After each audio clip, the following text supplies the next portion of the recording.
Hi friends, చాలామంది నాగ చైతన్య సమంత కలుస్తారా అని చెప్పేసి అయితే క్వశ్చన్స్ రేస్ చేసినందుకైతే నాకైతే నోరు మూసిపోయే సమాధానం అయితే వచ్చిందనమాట. ఏంటంటే నాగ చైతన్య అండ్ సమంత కలవరు అని చెప్పేసి అయితే క్లియర్గా అర్థమవుతుంది.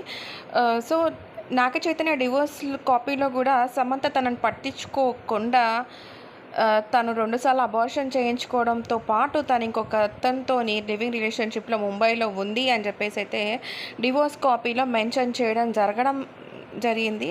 సో అందులో నిజం ఉండొచ్చు, ఉండకపోవచ్చు, మనకు తెలీదు. బట్ ఈవెన్ నాగ చైతన్య అలా చెప్పినప్పుడు సమంత ఈవెన్ ఖండించలేదు, సమంత ఈవెన్ దానికి రిప్లై ఇవ్వలేదు అంటే ఖచ్చితంగా అది నిజమే అయి ఉండొచ్చు. బట్ ఏదేమైనా ఒకసారి తెగిపోయిన బంధం కలవడం అంటే చాలా కష్టం అనమాట.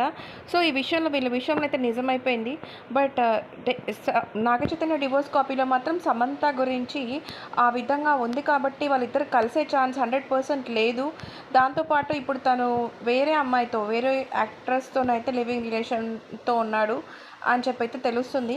బట్ సమంతకి మాత్రం నాగ చైతన్యతో కలవాలి అని ఖచ్చితంగా ఉంది. కానీ దేన్నైనా అంటే ఇప్పుడు తను సినిమాస్ కోసం, ఓన్లీ మూవీల కోసం మాత్రమే నాగ చైతన్యని వదిలేయడం వల్ల సో నాగ చైతన్యకైతే తన మీద ఇంట్రెస్ట్ అయితే లేదు. బట్ సమంతకి మాత్రం నాగ చైతన్య వాల్యూ ఇప్పుడు తెలిసొచ్చి ఇప్పుడు మూవీస్ కూడా ఏమీ లేవన్నమాట చేతిలో.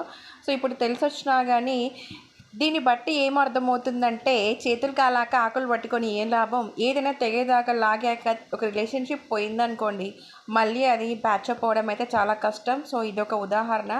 బట్ ఏదైనా రంగుల ప్రపంచంలో వీళ్ళు డబ్బులకి వాల్యూ ఇస్తున్నారు కానీ రిలేషన్షిప్స్కి వాల్యూ ఇవ్వకపోవడం కూడా ఇలా ఒంటరి లైఫ్ లీడ్ చేయాల్సి వస్తుంది. ఇట్లా ఉన్నోడు లేకుండా ఉంచుకున్నోడు లేకుండా అయిపోయిందనమాట మన సమంత పరిస్థితి. ఏదేమైనా వీడియో మీకు నచ్చినట్లయితే లైక్ చేయడం అయితే మర్చిపోవద్దు.